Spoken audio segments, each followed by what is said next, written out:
रूपाली के हाथ जड़ से उखाड़ दिए थे और वो घुटनों पर आ गई थी।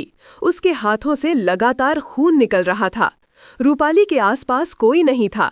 रूपाली की नजर ऊपर आसमान की तरफ गई, जहां आसमान में कोई सफेद कुर्ता पैजामा पहने रूपाली के हाथों को चबड़ रहा था। ये मंजर वाकई खौफनाक था। कनिका जोर से चीखी और भागने लगी। दीपक, दीपक बचाओ, बचाओ, कोई बचाओ दीपक। डर से भागती हुई कनिका बस यही शब्द बार बार दोहराए जा रहे थे। अचानक उसके सामने वही घूंघट वाली औरत आ गई।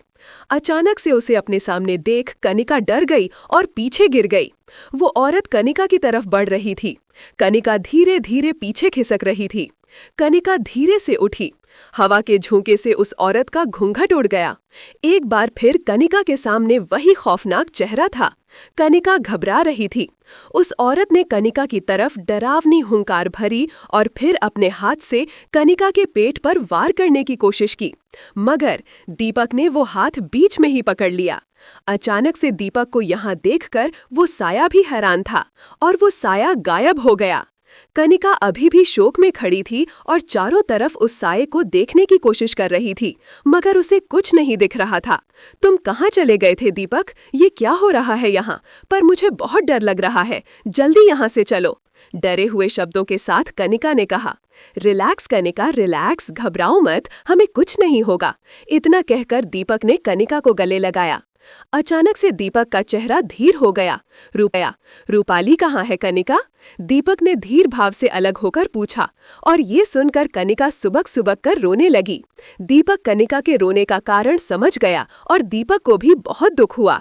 हम यहाँ से नहीं निकल सकते दीपक। जिन किस्सों पर हम यकीन नहीं करते थे, आज वही हमें दिखाई दे रहे हैं।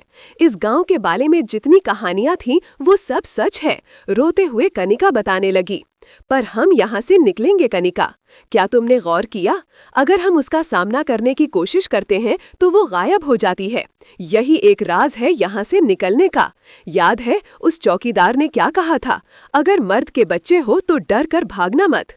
उस चौकीदार ने ये हमसे यूं ही नहीं कहा था। उसकी बातों में यहाँ से निकलने का पासवर्ड था। अगर हम डरेंगे तो मारे जाएंगे और अगर सामना करेंगे तो यहाँ से निकल पाएंगे।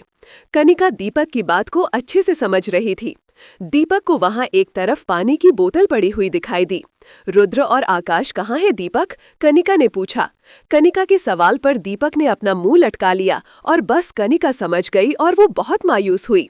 गाड़ी की तरफ आते वक्त दोनों को वो घूंघट वाली औरत बार बार दिखाई दे रही थी और दीपक कनिका से सिर्फ यही कह रहा था, हमें इसकी तरफ ध्यान नहीं देना है कनिका, बस चलते रहो। वो औरत अपनी पायल की आवाज से इन्हें आकर्षित करने की कोशिश कर रही थी, मगर ये चुपचाप अपनी गाड़ी की तरफ चले जा रहे थे।